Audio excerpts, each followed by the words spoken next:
everyone, I wanted to take a few minutes to go over your public speaking informative speech with aid assignment that you're going to have, and it is worth 20% of your speech. So, as we've discussed, informative speech is designed to inform an audience.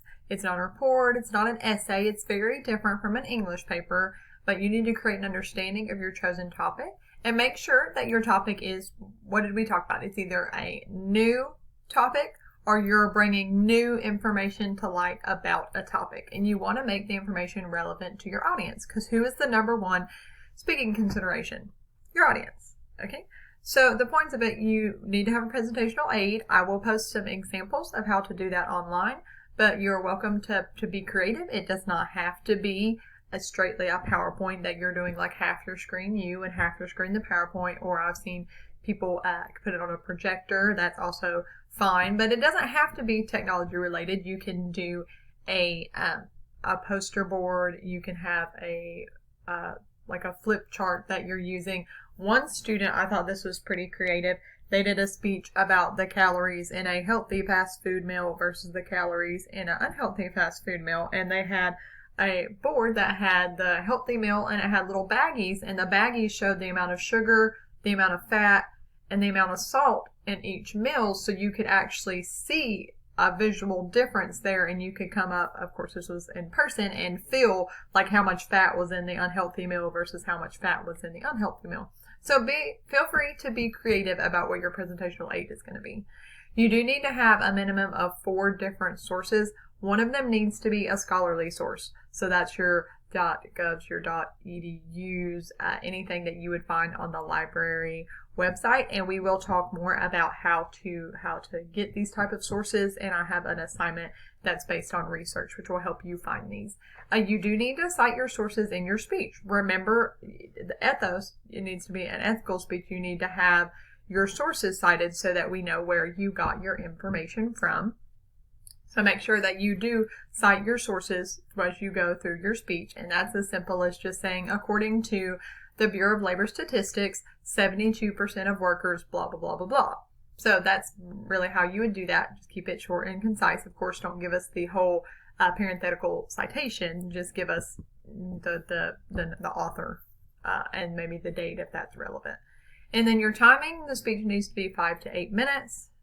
There will be points deducted for not keeping within the time. And then 4, I really wanted to hit on this. Having an audience is a very important part of public speaking. And I normally require that you, with an online speech class, that you have 2 audience members present at your house. That can be your parents, it can be your girlfriend, boyfriend, it can be your regular friend, whoever. I do understand that due to COVID, that may not be possible, so I have waived that requirement. But I do see a difference in the quality in students who have an audience and students who don't have an audience. So I do encourage you to get an audience if possible. And you can also ask them to assist with recording your speech, which can be helpful, especially if you're going to do something like project up your PowerPoint and stand beside it, or do a poster board, that kind of thing. Your outline and your works cited are going to be due the same day as your speech.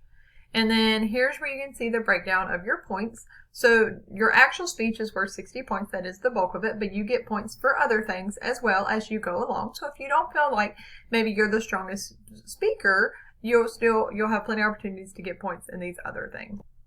Okay. You will also be doing an audience analysis, which you'll learn about in chapter 6. But your audience survey should consist of at least 10 questions. You're welcome to use the Google survey, SurveyMonkey, Microsoft Forms, whichever you want.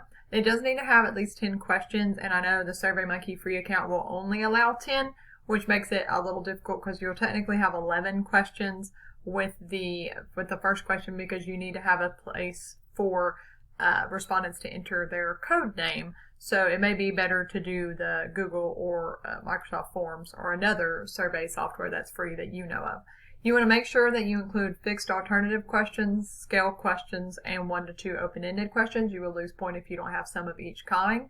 And you need to have 4 demographic questions and 6 subject-related questions. And this is further explanation of the rules. And then down here, I provide an example So exactly what, you can look at this to help you identify what kind of questions you want to create. Again, you need to have a place for code name so I can know who has taken the survey, and I will provide those code names for you. You need to have your topic, which is effective websites, and then this is example of fixed alternatives, so you're just selecting, and then scale questions or look like this. They're strongly agree, agree, not sure, disagree, strongly disagree. And then here are open-ended questions. And as you can see, they've done their first 4 as demographics. You don't have to have the exact same demographic questions, but they'll probably be similar because there's just so much you can ask demographics related. And then the last ones are your subject related questions. So again, you can look at this for help in creating your own. And then I have a sample outline, and we'll talk more about what an effective informative speech outline looks like, but I wanted this here so you can see it. And I've again reiterated that you have to cite aloud all the sources used in your speech. If not, that's plagiarism. So please make sure that you do that.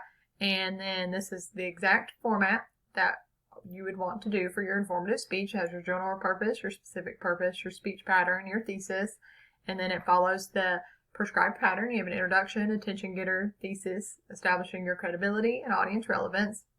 So make sure that you look through this as you are doing your outline. And again, you may choose to do a different speech pattern, and that is completely fine, but make sure that you have the elements that's required for that pattern. Okay, and here's Works Cited. So this is what I mean by a scholarly source. You see how like New York Times is not, and that's fine because it's one of theirs. That one is not. But this one right here, the International Journal of Sustainable Development and World Ecology, and then it has the volume and the page, that would be an example of a scholarly source. And here is the grading rubric for the outline so that you know exactly what you'll be graded on, and you can see exactly where your points come from. And this is not, I don't attach the rubrics to scare you as that you're going to lose points. I just want you to know exactly where your points come from. And as I've said before, as long as you are following directions and you're completing your work, you will do well in this class. So make sure you're paying attention to this and you have all the required elements. Okay, you will be doing peer reviews for the informative speeches. They'll be online and they will be most likely be anonymous. So this is what you will be rating your peers on. I just wanted to include that here. And then lastly is your informative speech grading rubric. So this is exactly what I will be looking for in your speech. Again, this is not a way to deduct points at all. It's just to show you where your points come from so that you can know exactly what you need to improve. Maybe if you didn't do as well on doing your credibility statement in this speech, then you'll know and you'll be able to improve it for the next speech. But again, you will do well in the class if you are you're looking at your rubrics and that you are including the required speech elements. And so make sure that you look over this and that you're pretty familiar with it and you know what you're going to be graded on. Okay, well, I just wanted to take a few minutes to go over that with you. I am excited to hear your informative speeches. I know you're going to do great. Please email me or call me if you have any questions.